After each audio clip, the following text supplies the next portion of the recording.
Hello everyone, I welcome you all to the शिक्षक IAS YouTube channel. And friends, as we know that कि हम लोग KS के लिए रैपिड रिवीजन सीरीज कर रहे हैं मॉडर्न इंडिया का, और हर दिन हम लोग बहुत रैपिड पॉइंट्स को पढ़ते हुए इस एग्ज़ाम के लिए काफ़ी ज़्यादा कॉन्शियसली टॉपिक्स को रीड करते हुए अपने आप को अच्छे से प्रिपेयर कर रहे हैं। और हर दिन मैं लेक्चर ले रहा हूँ, हर दिन आपको बता रहा हूँ कि एक स्पेक्ट्रम बुक है, the book name is spectrum, जिसको हम लोग फॉलो कर रहे हैं और जल्दी ही हम लोग मॉडर्न इंडिया कंप्लीट करने वाले हैं। आप में से जिन लोगों ने भी मेरा पहले वीडियोस नहीं देखा है या जिन लोगों ने मेरे पहले लेक्चर्स नहीं देखे हैं, please go through the videos, earlier videos, and you will find that कि the points that I have discussed वो आपके आने वाले एग्जाम के लिए काफ़ी ज़्यादा इंपॉर्टेंट है और सही शब्दों में कहा जाए तो महत्वपूर्ण है।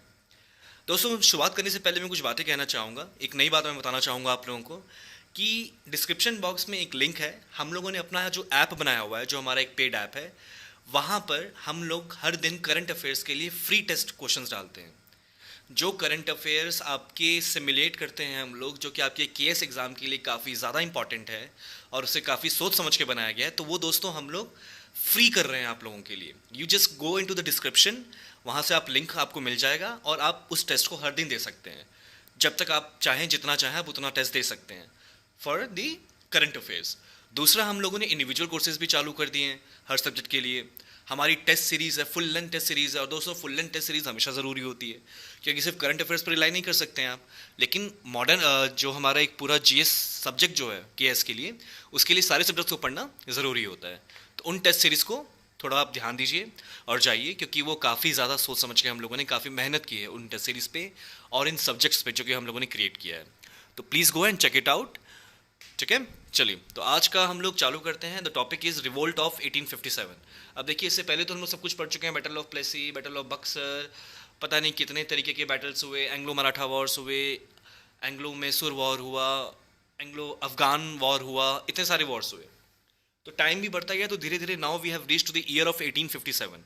1857 मार्क्स दी, एक ऐसा मार्क करता है कि इंडिया में सबसे ज़्यादा जो एक एक बड़े स्केल पे जो रिवॉल्ट हुआ था अगेंस्ट ब्रिटिश, वो ऐसा कहा जाता है कि 1857 से थोड़ी सी एक चिंगारी लग गई थी, एक आग सी लग गई थी छोटी सी। भले उसको काफ़ी ज़्यादा मतलब 50 साल लग गए, अगर आप देखा जाए तो 40 साल लग गए उसको, 40 से 50 साल लग गए उसको उस चिंगारी को पूरा एक आग बनने में और हर चीज़ जला देने में, लेकिन फिर भी ऐसा कहा जाता है। इससे पहले मैंने आपको पहले बता रखा है कि बैटल ऑफ प्लेसी को 1757 में बताया गया है कि it was the it was beginning of the British power in India, मतलब एक ब्रिटिश डोमिनेंस सेटल हो चुका था। दोस्तों, इस चैप्टर में हम लोगों को हर एक पॉइंट टू पॉइंट नहीं जाना है, हम लोगों को कोई आलतू फालतू चीज़ें नहीं पढ़नी है कि क्या है क्या नहीं है, एग्जैक्ट सिचुएशंस में नहीं जाना है कि वहाँ पर हो क्या चल रहा था, बस इंपॉर्टेंट पॉइंट्स पढ़ने हैं जो कि एग्जाम के लिए काफ़ी ज़्यादा पर्सपेक्टिव से इंपॉर्टेंट होंगे। ठीक है, यहाँ पर ये सब कुछ मत पढ़िए, कुछ समझने की ज़रूरत नहीं है। ठीक है, द 1857 रिवोल्ट, मेजर कॉजेज, क्योंकि देखिए क्वेश्चंस आपके इस चैप्टर में से हमेशा आते हैं, वो आते हैं कॉन्सिक्वेंसेज से, वो आते हैं आपके कि रीजंस क्या थे, क्यों हुआ था ये, क्वेश्चंस आते हैं कि किस तरीके से ये पूरे इंडिया में सर्कुलेट हुआ था। क्वेश्चंस इन पे आते हैं, चाहे वो आपकी सिविल सर्विसेज हो, चाहे आपका जम्मू कश्मीर एडमिनिस्ट्रेटिव सर्विस हो। ठीक है, चलिए तो मेजर कॉसेज देख लेते हैं। इकोनॉमिक कॉसेज, अब दोस्तों इकोनॉमिक कॉसेज में ज़्यादा समझने में तो कुछ ऐसा खुद ही समझ आ रहा है कि इकोनॉमिक कॉसेज से आप रिलेट कर सकते हैं कि भाई उस टाइम पर जो हमारे आर्ट्स थे, किस चीज़ में, हैंडीक्राफ्ट में, है ना, हमारे जो आर्टिसंस थे, हमारे जो हैंडीक्राफ्ट थे, हम जो एक्सपोर्ट करते थे, वो सब अब धीरे धीरे ख़त्म होने लग गया था। एग्रीकल्चरल डेवलपमेंट क्यों नहीं हुआ था, क्यों, क्योंकि वहाँ पर अब हमें वो बोला जाता था उगाने के लिए जहाँ पर ब्रिटिश के इंटरेस्ट सेटिस्फाई हों, जैसे कि इंडिगो प्लांटेशन। दूसरा, ये इकोनॉमिक में आप डाल सकते हैं कि जो एग्रीकल्चर प्रोडक्ट्स थे, ठीक है, उनमें हाईली टैरिफ था। आई मीन टू, आप ये समझिए कि एक टाइम के बाद क्या हो किया था ब्रिटिशर्स ने कि पहले तो हम लोग एक्सपोर्ट करते थे सिर्फ, अब क्या किया इन लोगों ने कि ये लोग बाहर से ही इंपोर्ट कराने लग गए और यहाँ पे जो ट्रेडर मर्चेंट्स थे उन्हें बेचने लग गए। तो इंडिया का एक्सपोर्ट तो बिल्कुल ख़त्म ही हो गया एक दो चीज़ों में, कॉटन में, जैसे कि मान लीजिए सिल्क एंड कॉटन में मान लीजिए। और इन लोगों ने अगर इंडिया, मेड इन इंडिया कोई चीज़ बनी थी तो उस पर इतना ज़्यादा टैक्सेशन कर दिया था कि उसने हैंडीक्राफ्ट बिजनेस को, आर्टिसंस को, मनी लेंडर्स को और जो बाकी के जो इंडस्ट्री से रिलेट करते थे लोग, ठीक है, उन सब को बिल्कुल ख़त्म कर दिया था एकदम। मतलब they will all like now in the situation of beggars. इसलिए इकोनॉमिक कॉसेज आप इसको काउंट कर सकते हैं। ठीक है, ये देखिए लिखा होगा यहाँ पे, were force to look for alternative source of employment, है ना। डिस्ट्रक्शन ऑफ इंडिया हैंडक्राफ्ट्स काफ़ी ज़्यादा किया गया था, ये पता ही है आपको कि ब्रिटिशर्स ने हमारे आर्ट और हैंडीक्राफ्ट्स को बिल्कुल ख़त्म करके, मतलब उखाड़ के रख दिया था। और लोगों ने करना ही छोड़ दिया फिर। इसलिए आज भी आप लोग देखते हैं ना कि इंडिया में हैंडीक्राफ्ट्स का जो हमारी इंडस्ट्री है उसे उठाने में कितना भी समय लग रहा है। चलिए, high tariffs duties on Indian made goods बताया मैंने आपको। Exports of cotton and silks textiles from India practically came to an end. अब इतना ज़्यादा लगा दिया था मेड इन इंडिया वाली चीज़ों पे कि भाई लोगों के पास कुछ ऑप्शन ही नहीं बचा था, तो गरीबी बढ़ती जा रही थी, लोगों से उनके हक छीने जा रहे थे। ठीक है, ज़मींदार्स की बात थी। अब ये था कि ज़मींदार्स का लैंडेड ऑटोक्रेसी थी इनकी। ठीक है, इन लोगों के पास ज़मीन थी। अब इन लोगों के पास ज़मीन थी तो सबसे ज़्यादा इन लोगों को बैकअप मिला हुआ था पुलिस का। लोकल पुलिस जो थी, लोकल पुलिस किसके अंडर थी? वो थी ब्रिटिशर्स के अंदर। तो इसलिए ज़मींदार से इतने पावरफुल हुआ करते थे क्योंकि इनके प्रॉफिट से ना आधा प्रॉफिट जाता था ब्रिटिशर्स को भी। और उन्हें ये पता है कि यार एग्रीकल्चर में वहाँ रह करके हम हर मतलब एज एन लाइक कि जो भी काम कर रहा है उस फील्ड में, एग्रीकल्चर के फील्ड में, अब ऑब्वियसली यार कोई ब्रिटिश है, मान लीजिए कि वारेन हेस्टिंग्स है, वो तो जाएगा नहीं, या जो ऑफिशियल्स हैं वो तो जाएंगे नहीं उस लेबर से बात करने के लिए, भाई तुम करोगे ऐसा तुम्हें बोल रहे हैं। वो तो एक बंदे को पकड़ेगा जो कि उसी कम्युनिकेशन लैंग्वेज में बात करे और जो स्टेटस शेयर करे प्रॉफिट का। अब वो उस पर डिपेंड करता है कि वो मार के करवाए और कुछ भी करवाए। तो ज़मींदार्स थे, इन लोगों के पास ज़मीन अपनी थी। इन लोगों ने कहा कि भाई ठीक है, आपके रूलिंग में, आपके रेन में रह रहे हैं हम लोग, तो ठीक है, आपके हिसाब से प्रॉफिट आपको देते जाएंगे हम। ठीक है, लेकिन हमारा भी एक स्टैंडर्ड ऑफ लाइफ रहेगा। इसलिए ज़मींदार्स और ब्रिटिश का एक बहुत अच्छा खासा अलायंस था इंडिया में। चलिए, पॉलिटिकल कॉसेस। अब देखिए पॉलिटिकल कॉसेस मतलब पॉलिटिकल वर्ड ये हुआ कुछ जो आ, कुछ ऐसे स्टेप्स चले गए थे ब्रिटिशर्स के द्वारा, जिन्होंने पूरे इंडिया को एनेक्सेशन करते गए थे ये लोग, है ना। फॉर एग्जांपल लोगों ने पढ़ा भी था subsidiary alliance, doctrine of lapse, है ना, रिंग ऑफ फेंस पॉलिसी, ये सब पढ़ा था ना। तो ये सब पॉलिटिकल फिलोसफीज थी या थ्योरीज थी जो इन लोगों ने क्रिएट की हुई थी।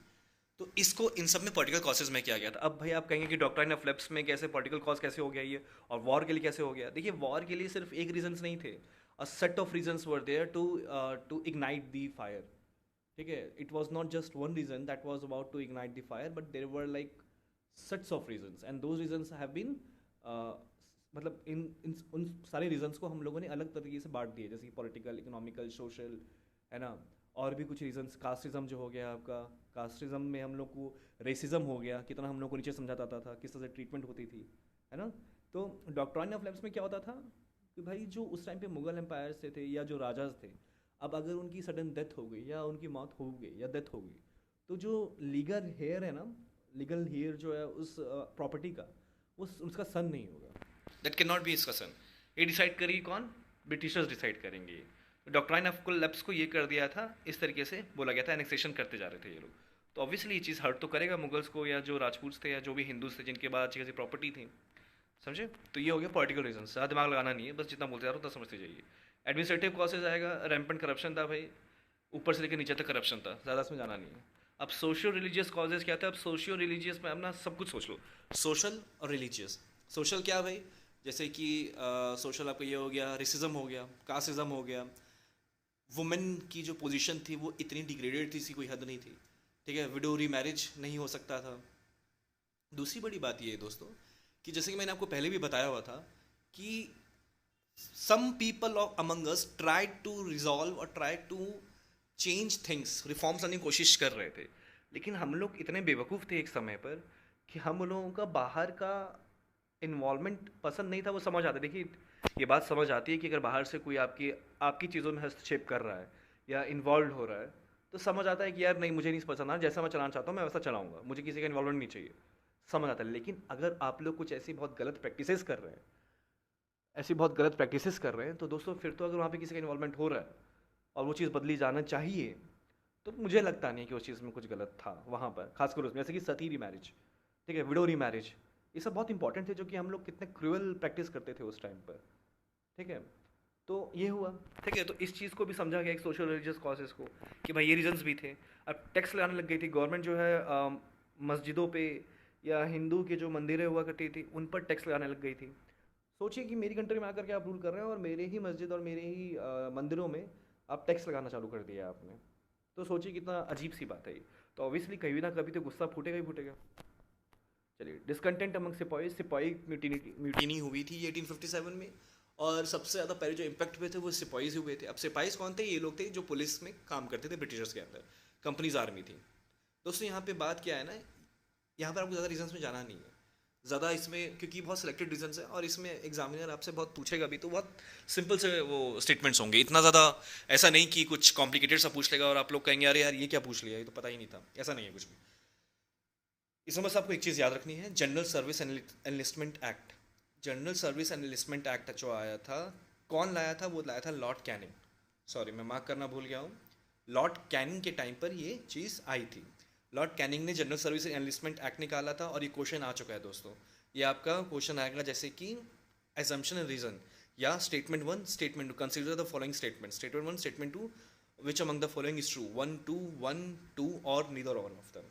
इस तरीके से समझिए इस चीज़ को, ठीक है। तो जनरल सर्विस एनलिस्टमेंट एक्ट क्या कहता था कि बंगाल आर्मी जो है, मतलब ब्रिटिशर्स की जो आर्मी है, उन लोगों को अब जो भी उसमें आना चाहता है उन लोगों को पहले ये प्रॉमिस करना होगा कि वो लोग कहीं भी जाकर के उन्हें भेजा जाए अगर सर्व करने के लिए या फाइट करने के लिए, तो वो मना नहीं कर सकते हैं। अब इसमें रिजाइनमेंट हो गया था। रिजाइनमेंट कैसे दोस्तों, बताता हूँ क्यों।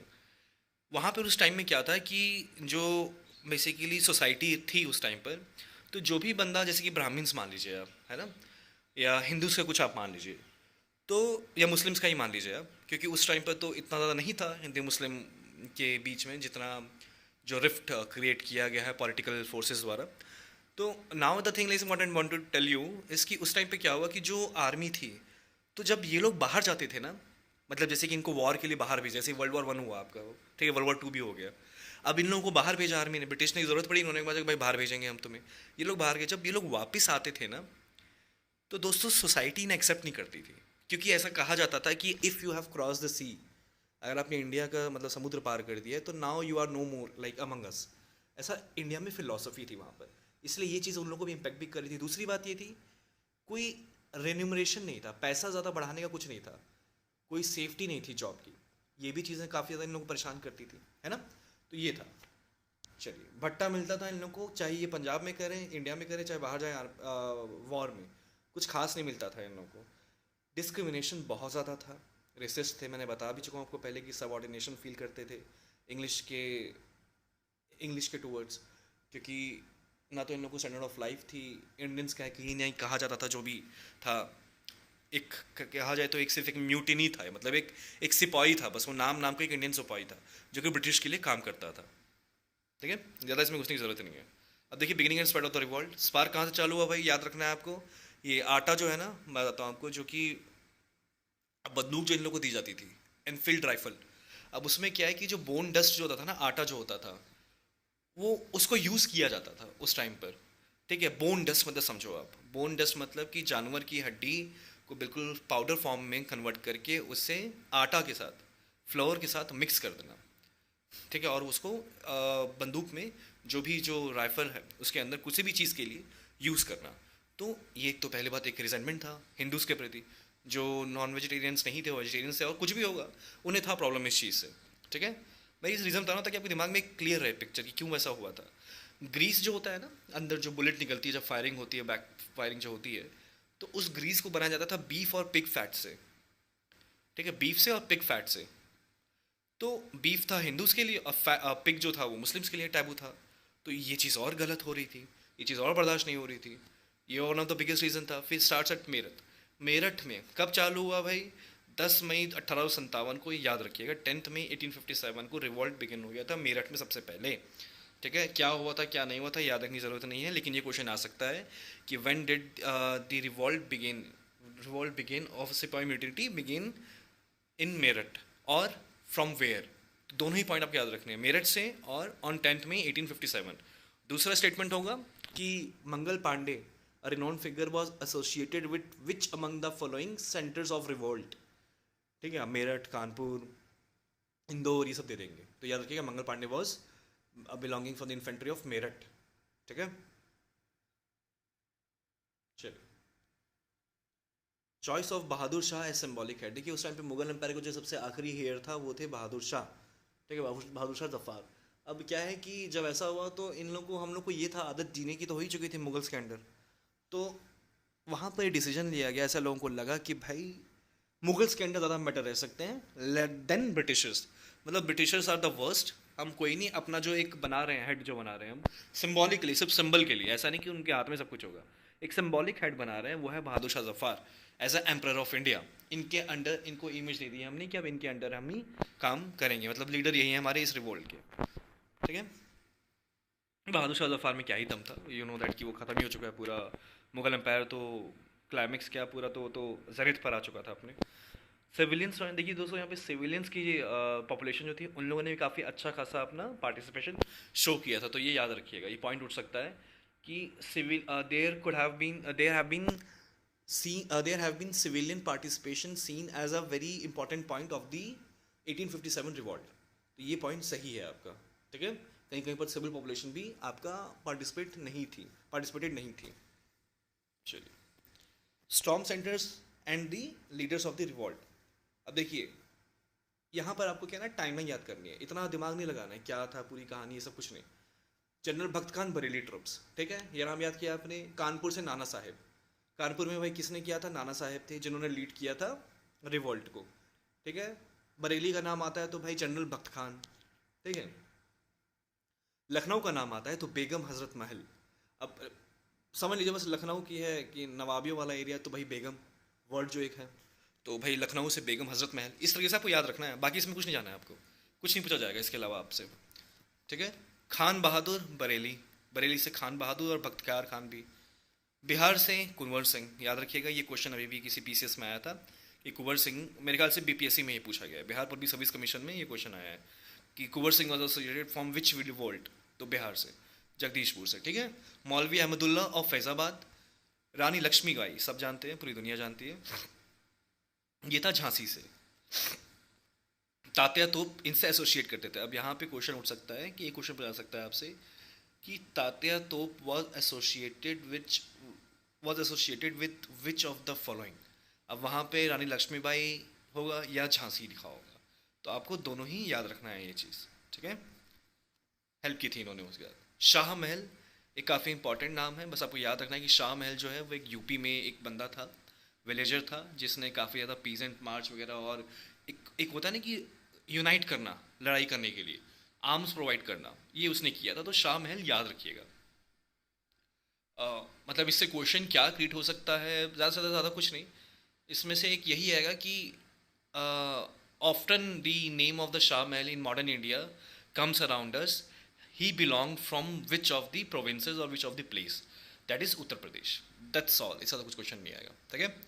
चलिए, सप्रेशन ऑफ द रिवॉल्ट भाई होना ही था, आपको ये तो पता ही है कि कितना भी कुछ कर लेते हैं हम लोग, लेकिन ना हम लोग के पास उस तरह के आर्म्स थे, ना हम लोगों के पास एक स्ट्रैटेजी थी, ना एक प्रॉपर वे आउट था, प्लान था कि किस तरीके से एग्जीक्यूट करना है, बस चालू हो गए करना, बस हाँ करना है, बस मारना है मुझे। तो अक्सर उसमें चीज़ें करने में प्री प्लान चाहिए होता है हम लोगों को करने के लिए, है ना। चलिए, तो रिवॉल्ट वॉज फाइनली सप्रेस्ड, ये तो ठीक है, ये याद करने की जरूरत नहीं है, लेकिन कब हुआ था ये याद रखने की जरूरत है, एंड दैट इज 20 सितंबर 1857, ये याद रखिएगा। 20 सितंबर 1857 को फाइनली रिवॉल्ट हॉल्ट हो चुका था, खत्म हो गया था रिवॉल्ट, ठीक है। बाकी सबको भी ये सब याद रखने की जरूरत नहीं कि रंगून चले गया, मोहम्मद शाह खत्म हो गए, या इधर भेज दिया वो उधर चले गए, कुछ नहीं, सब याद रखने की जरूरत नहीं, इतना इंपॉर्टेंट, ठीक है। Jhansi was recaptured by sir Hugh Rose. अब देखिए ये जो रिकैप्चरिंग वाली बात है ना, यहाँ पर क्या है दोस्तों, ये टाइमलाइंस आपको याद करना होगा। कुछ प्लेसेस हैं दोबारा से जो कि रिकैप्चर किए गए थे, अंडर विच लीडर्स और अंडर विच गवर्नर्स, है ना। जैसे कि अभी झांसी का है तो सर ह्यूज रोज, इनसे इन्होंने कैप्चर कर लिया था झांसी को दोबारा से। तो ऐसे ही नाम आपको आगे भी याद रखने में, अभी आपको एंड ऑफ द चैप्टर में बता दूंगा ये चीज़। अब रिवॉल्ट फेल क्यों हुआ भाई, ऑल इंडिया पार्टिसिपेशन एब्सेंट था। आप साउथ में चले जाओ, साउथ का नाम आप कहीं आ भी रहा है, सुन भी रहे हो, कर्नाटका या आंध्रा या तमिलनाडु, जितने भी उस तरह के साउथ के जो एरिया पड़ते हैं आपकी, क्या आपको थोड़ा सा भी ऐसा सुनने में आया है कि यार कभी आज तक 1857 में नाम नहीं, ईस्टर्न से साइड पे, ये बिल्कुल सेंट्रल इंडिया में हुआ था यार, जो भी हुआ था, लेकिन मानो तो आप नॉर्थ इंडिया में ज़्यादा हुआ था, नॉर्थ वेस्ट इंडिया में, लाइक आपके को पंजाब वगैरह हो गया, यूपी वगैरह हो गया, दिल्ली वगैरह हो गया ना, ये सब इधर इधर का ज़्यादा हुआ था। बाकी पूरी कंट्री अनइफेक्टेड थी, मैटर ही नहीं कर रहा था उनको क्या चल रहा है क्या नहीं चल रहा है। अगर फ़र्क पड़ता तो शायद बहुत चीज़ें बदल गई होती। और क्लासेस डिड नॉट ज्वाइन। अब क्लासेस मतलब ये हुआ कि ये नहीं middle class upper middle class, कहने का मतलब ये है कि जो मनी लेंडर्स थे, मर्चेंट्स थे, है ना, ज़मींदार्स थे, इन लोगों ने भी ज्वाइन नहीं किया था। और इनफैक्ट इन लोगों ने तो इनफैक्ट 1857 रिवोल्ट के अगेंस्ट जाके काम किया था, मतलब दे सपोर्टेड ब्रिटिशर्स, क्योंकि इनको अपने किन्स एंड काइंड्स चाहिए थे, है ना, विम्स एंड विशेस पूरे करने थे इन लोगों को अपने ब्रिटिशर्स के, तो they were rather to be in support of us, they were actually supporting to the Britishers. गद्दार कह सकते हैं आप इन्हें, गद्दार थे ये लोग। तो rulers who did not participate included Scindia of Gwalior, Holkar of Indore, rulers of Patiala, Sindh and other chief Sikh chieftains and Maharaja of Kashmir. सोचो आप ज़रा एक बार कि अगर ये लोग भी होते तो फोर्स कितनी ज़्यादा और बढ़ जाती हमारी, मतलब हमारी एनर्जी कितनी ज़्यादा और हो जाती, हमारी आर्मीज़ कितनी ज़्यादा हो जाती। आई मीन सोचिए खुद आप। लेकिन चलिए कोई नहीं, बहरहाल चीज़ें तो हो गई जब होना था उसे। आगे चलते हैं। पुअर आर्म्स एंड इक्विपमेंट पता ही है आपको, एडवांस कभी नहीं हो पाए थे हम लोग उस टाइम पर। नो यूनिफाइड आइडियोलॉजी बता चुका हूँ, अनकोऑर्डिनेटेड पोरली ऑर्गेनाइज, कोई कहीं भी कुछ भी कर रहा है, किसी में कोई प्रॉपर कम्युनिकेशन नहीं है, कोई स्ट्रैटेजी नहीं है, कोई प्लानिंग नहीं है, ठीक है। हिंदू मुस्लिम यूनिटी फैक्टर, ये क्वेश्चन पूछा गया आपसे ना, यूपीएससी में ही पूछा गया इनफैक्ट, क्योंकि यार बहुत जगह ना इंडिया के रिवोल्ट ऐसे हुए हैं ना पहले, जहाँ पर हिंदू मुस्लिम का रिवोल्ट जो है, हिंदू मुस्लिम की यूनिटी जो है, वो ज़्यादातर देखी नहीं गई है। एक टाइम आने के बाद जब मोहम्मद जिन्ना आ गया था, उसके बाद तो वो तो ख़त्म ही कर दिया उसने, एक यूनिटी नाम की ख़त्म ही कर दी। आप ये मान के चलिए जब तक मुगल एम्पायर था तब तक हिंदू मुस्लिम की यूनिटी थी, उसके बाद चीज़ें ख़त्म होती गई और बिगड़ती ही गई, सिलसिला फिर बिगड़ता ही चला गया, ठीक है। तो याद रखिएगा 1857 में हिंदू मुस्लिम की यूनिटी पूरी थी। चलिए, nature of the revolt, a wholly unpatriotic selfish with no native. अब देखिए इसमें 4 लोगों ने 15,000 लोगों ने 15,000 बातें कहेंगे, इतना जानने की ज़रूरत नहीं है, हम लोगों को कोई यहाँ पर पीएचडी नहीं करनी है इन चीज़ों में, तो इसको भैया आगे चलते हैं, बहुत चीज़ पढ़नी है। VD. Savarkar in his book the Indian war of independence, question आपको ये नहीं है कि उसने क्या लिखा था इस बुक में, उसने बस आपको ये पता करना है कि the Indian war of independence किसने लिखी थी, that is V D. Savarkar. 1857 book का नाम जो है ये किसने लिखा था, डॉक्टर एस एन सेन ने लिखा था। ये दोनों चीज़ें इसी तरीके से याद रखनी है, अंदर क्या था क्या नहीं था, कितनी कहानी थी, कितने हज़ार वर्ष लगे, कुछ मैटर नहीं करता है। आगे चलिए, डिस्कवरी ऑफ इंडिया पता है, मेरे ख्याल से पता नहीं है तो पता होना चाहिए आपको कि डिस्कवरी ऑफ इंडिया किसने लिखी थी। बताऊंगा नहीं लेकिन बताना पड़ेगा, कुछ लोगों को शायद नहीं पता होगा, मैं जानता हूँ फॉर श्योर, जवाहरलाल नेहरू ने लिखी थी। क्वेश्चन पेपर में क्वेश्चन अगर याद पूछा जा सकता है आपसे कि डिस्कवरी ऑफ इंडिया बुक किसने लिखी है, तो जवाहरलाल नेहरू ने लिखी है, याद रखिएगा। बाकी तो इसमें सच कुछ और है नहीं आगे, इतना ज़्यादा इंपॉर्टेंट कुछ पॉइंट्स है नहीं। हाँ, कॉन्सिक्वेंसेस क्या हुआ, कॉन्सिक्वेंसेस पर ध्यान दे देते हैं। देखिए अगस्त 2 1858 याद रखिएगा, ठीक है। 10 मई 1857 को कहाँ से चालू हुआ था, मेरठ से चालू हुआ था। याद करो, याद करो, कुछ डेट्स को याद रखो, कुछ तो मेहनत करो यार साथ में, ठीक है। 10 मई 1857 को रिवोल्ट चालू हुआ था, कहाँ से, मेरठ से चालू हुआ था। अगस्त 2 2 अगस्त 1858, जून जुलाई अगस्त, ठीक है। मतलब आप समझो कि 2.5 महीने से भी कम में ख़त्म, सब ख़त्म एकदम, मतलब पूरा बर्बाद ही हो गया था एकदम। मैंने सही बोला ना आपको कि वॉर जो है उस टाइम पर सप्रेस्ड हो गया था या पूरा कंप्लीट हो गया था। हाँ नहीं, 20 सितंबर 1857 को, 20 सितंबर 1857 को आपका वॉर पूरा सप्रेस्ड हो गया था। तो 10 में 1857, ठीक है, फिर उसके बाद सितंबर 20 सितंबर 1857 एंड देन अगस्त 2 1858, ये तीनों डेट्स आपको याद रखनी है, इंपॉर्टेंट है। तो अगस्त 2 1858 को क्या हुआ, उसको हम कहते हैं better government of India act, जहाँ पर क्वींस प्रोक्लेमेशन उसे एक्ट कहते हैं हम, जहाँ पर उन्होंने क्या किया, सीधा शब्द समझ लो ब्रॉडली में, कि अब वहाँ से इंग्लैंड से ये आया कि भाई नाउ सारा चार्ज हमारे पास है, अब now the government of England is directly involve in the affairs of India. और अब एक नया कौन सा बनेगा सीट, वो है secretary of state for India, ये बनेगा, ठीक है। चलिए, अब क्वींस प्रोक्लेमेशन में क्या कहा गया कि भाई हम इक्वालिटी देंगे, रेसिज्म नहीं करेंगे, कास्टिज्म नहीं करेंगे, ऐसा नहीं होने देंगे, वैसा नहीं होने देंगे, आप लोग तो अब भगवान बन जाएंगे, आप लोगों को तो आज़ादी मिल जाएगी, हम आप लोगों की किस्मत बदलेंगे, ऐसा कुछ नहीं था।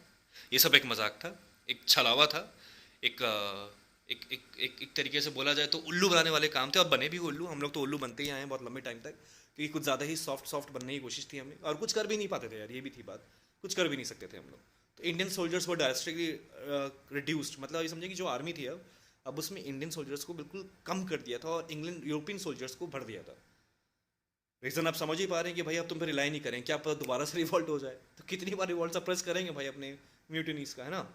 तो कास्ट कम्युनिटी रीजन पे डिफरेंट रीजन्स बनाने लग गए थे, डिवाइड एंड रूल पता ही है आपको, concept of divide and rule, divide कर दो पहले और फिर लड़ाई झगड़े करा दो। जैसे कि मतलब हिंदूज़ में क्या हुआ था कि भाई सिख जो इलेक्शंस के टाइम में था उसमें आपका सिख को अलग कर दिया, पारसी को अलग कर दिया, मुस्लिम को अलग कर दिया, हिंदू को अलग कर दिया, और सबको बोला जाए कि भाई अब अपने अपने तरीके से इलेक्शन कराओ आप।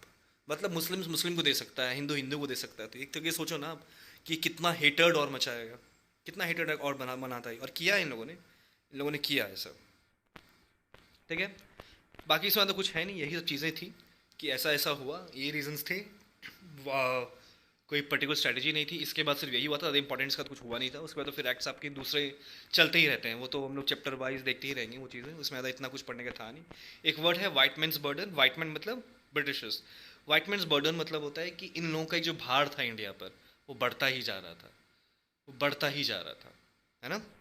चलिए, सिग्निफिकेंस ऑफ द रिवॉल्ट है, कुछ नहीं ज़्यादा इसमें कुछ समझने की जरूरत है नहीं, पीएचडी नहीं करनी। अब देखिए, जैसे मैंने बताया था आपको, दिल्ली जनरल भक्त खान, कानपुर नाना साहेब, लखनऊ बेगम हजरत महल, बरेली खान बहादुर, बिहार कुलवर सिंह, फैज़ाबाद मौलवी अहमदुल्ला, झांसी रानी लक्ष्मीबाई, बागपत शामल। देखिए शामल यहाँ पर है ना, यूपी बागपत। बस इसी तरीके से आपको याद रखना है। ये तो मैंने आपको एक कहानी के तौर पे मैंने बताया चीज़ें आपको, ताकि आपको याद रह सके चीज़ें, है ना। और इसके बाद है रिफॉर्म मूवमेंट्स। दोस्तों, रिफॉर्म मूवमेंट्स भी एक काफ़ी इंपॉर्टेंट चैप्टर है, लेकिन इसमें ज़्यादा कुछ है नहीं यार। इस चैप्टर में ना ज़्यादा कुछ है नहीं, फिलॉसफी है बस।